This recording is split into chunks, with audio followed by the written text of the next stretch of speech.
අද අපි ටිකක් ගැඹුරට කතා කරමු මේ විසුද්ධි මාර්ගය ගැන. ඒ කියන්නේ path of purification. ඔහු ක්‍රියව පස්වෙනි සියවසේ අර බදන්තාචාර්ය බුද්ධඝෝෂ හාමුදුරුවන්ගේ ඒ සුවිශේෂී කෘතිය. ඔව්. තේරවාද බුදුදහමේ ගොඩක් වැදගත්. ඇත්තදම කිව්වොත් විමුක්ති මාර්ගය ගැන කියන අර සවිස්තරාත්මක මඟ පෙන්වීමක් වගේ නේද? හරි තමයි. ඒක තමයි. ශීලිය, සමාධිය, ප්‍රඥාව ඒ ඔක්කොම හරහා යන ගමන. ඒ වගේම භාවනා ක්‍රම ගැනත් හරිම ගැඹුරින් කතා කරනවා. හරි. ඉතින් අද අපි බලමු මේකේ මතුවෙන අර කියමුකෝ වැදගත් රසවත් කරුණු ටික. හොඳයි. මුලින්ම පටන් ගමුද අර බුද්ධඝෝෂ හාමුදුරන්ගේ අරමුණ මොකක්ද කියන එකෙන්? ඉතුමා මේක ලිව්වේ ඇයි? ඒක හොඳ ප්‍රවේශයක්. උන්වහන්සේ හරි පැහැදිලිව කියනවා Tamanගේ අදහස් නෙවෙයි මේ කියන්නේ කියලා. එහෙමද? ඔව්. අර මහවිහාර සම්ප්‍රදාය තිබුණු ඉගැන්වීම් අටුව කතා ඒ ටික එකතු කරලා පාලියට නගන එක තමයි අරමුණු උනේ. ඒ කියන්නේ සම්ප්‍රදාය ආරක්ෂා කිරීමක් වගේ. ඒකනේ. සම්ප්‍රදාය ඒකරාශී කිරීමක්. උන්වහන්සේ අර සමන්ත පාසාදිකත්ත කියලාත් කියනවා. ඒ කියන්නේ Taman කියන දේවල් සම්පූර්ණ විශ්වසනීයත්වය ගැන බොහොම වගකීමෙන් කරපු දෙයක්. ඒත් එක්කම මට අහන්න හිතුනේ එහෙම කිව්වට මේ අටුවාවල විසුද්ධි මග්ගය වගේ ඒවේ අලුත් සංකල්පත් තියෙනවා නේද? අර සබාව කියන එක වගේ. හරි. හරිම හොඳ නිරීක්ෂණයක්. ඔව්. සබාව. ඒ කියන්නේ සබාව. ස්වභාවය. ස්වභාවය. හරි. ඒක ධම්ම කියන වචනේ විග්‍රහ කරන්න යොදා ගන්නවා. ඒක අටුවාවල විශේෂත්වය. ඉතින් ඒකෙන් මොකද අදහස් වෙන්නේ? ඒකෙන් ඇත්තටම වෙන්නේ සිත රූපය හැදිලා තියෙන මූලික අංශු නැත්නම් ගුණාංග මොනවද කියලා හඳුනා ගන්න උත්සාහ කිරීමක් වගේ. ටිකක් අභිධර්මයේ පැත්තට බරයි වගේ. ඔව්.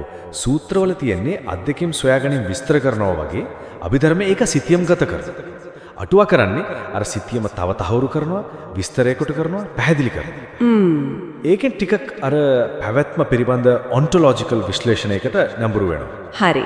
එතකොට සිත ක්‍රියා කරන විදිහ ගැන එහෙමද? අනිවාර්යෙන්ම. අර චිත්ත වීථි කියන එක. ඒ කියන්නේ සිත් පරම්පරාව. චිත්ත වීතියේ ඒතත් අටුවාවල එන දෙයක්ද? ඔව්. ඒක වැදගත් වර්ධනයක්. අපි යමක් දකිනකොට අහනකොට සිතේ වේගය නැති වෙන සිතවිලි මාලාවක් යනවානේ. අන්න ඒක විශ්ලේෂණය කරනවා. ඒ වගේම ඒක කර්මයක් එක්ක සම්බන්ධ වෙන හැටි. කුසල අකුසල. ඒ සම්බන්ධයත් පැහැදිලි කරනවද? ඔව්. ඒ විතරක් නෙවෙයි ඒක සිතක. ඊටම පොඩි සනයකට උත්පාද, තితి, භංග කියලා අවස්ථා තුනක් තියෙනවා කියලාත් විග්‍රහ කරනවා. හරිම සූක්ෂමයි නේද? ඇත්තම. මේ ක්ෂුද්‍ර විශ්ලේෂණය හරි වැදගත්. අර සිතයි කර්මය අතර සම්බන්ධය තේරුම් ගන්න. හරි.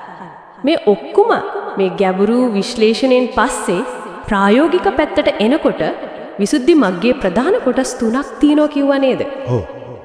සීලය, සමාධිය, ප්‍රඥාව. ඒ තමයි මාර්ගයේ පදනම. පිළිවෙල. ශීලය ගැන කතා කරද්දී අර කතාව මතක් වෙනවා මහා සංඝරක්ඛිත තෙරුන් වහන්සේගේ.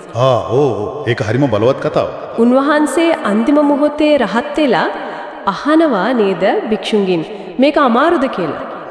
භික්ෂුන් කියනවා ඔව් ස්වාමිනී මරණ මංචකයේදී රහත් වීම දුෂ්කරයි කියලා. එතකොට උන්වහන්සේ කියන දේ තමයි ඒක තමයි පුදුමේ. නෑ මීට වඩා අමාරු දෙයක් මම කළා. ඒ තමයි පැවිදි වුණ දවසේ ඉඳලා මේ වෙනකල් සිහි නැතුව කිසිම දෙයක් නොකරපු එක කියලා. ඇත්තටම ඒකෙන් පේනවා සීලිය තියෙන ගැඹුර. නිකම්ම නීති ටිකක් රකින්නව නෙවෙයි. නිරන්තර සිහිය. ඒක ලොකු අභ්‍යාසයක්. ඒකනේ.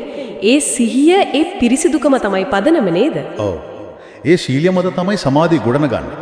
විසුද්ධි මග්ගයේ සමාධි ක්‍රම 40ක් විතර විස්තර කරනවා. 40ක්? ඔව්. කසින භාවනාව, ආනාපාන සතිය වගේ ප්‍රසිද්ධ ඒවාත් තියෙනවා. අරමුණ සිත එකඟ කර ගැනීම. ඥාන දක්වා. අර කායගත සතිය ගැනත් තියෙනවා නේද? ශරීරයේ කොටස් ගැන. අනිවාර්යයෙන්ම. ශරීරයේ කොටස් 32 ගැන මෙනෙහි කිරීම. ඒකදී අර අස්තිවල හැඩතල පවා හරිම විස්තරාත්මකව කියනවා. ඒ මොකටද? ශරීරය ගැන තියෙන ඇල්ම අර පිළිකුල් සාගත බව වඩලා ඒක නැති කරන්න. හරි. එතකොට ශීලය සමාධිය මත ඉඳගෙන ප්‍රඥාවට යන හැටි. ඔව්. ප්‍රඥා කොටස තමයි ඉතින් අවසාන ඉලක්කය. එතනදී තමයි අර පංචස්කන්ධය ආයතන ධාතු ඒ ධර්මතාවේ විග්‍රහ වෙන්නේ. පටිච්ච සමුප්පාදය. විශේෂයෙන්ම පටිච්ච සමුප්පාදය. හේතුඵල ධහම. ඒකෙදි අර අනවරග්ග කියන වචනයෙන්ම අනවරග්ග. ඒ කියන්නේ මේ සංසාර ගමනේ මුලක් හොයන්න බෑ කියන එක. නොදන්නා ආරම්භයක් තියෙන්නේ. ඒ කියන්නේ අතීතය හොයන එක තේරුමක් නෑ වගේ. ඒකනේ ලෝකෙ පටන් ගත්තේ කොහොමද කියලා හොයන්න වෙනුවට දැන් දුක ඇති වෙන්න හේතු මොනවාද?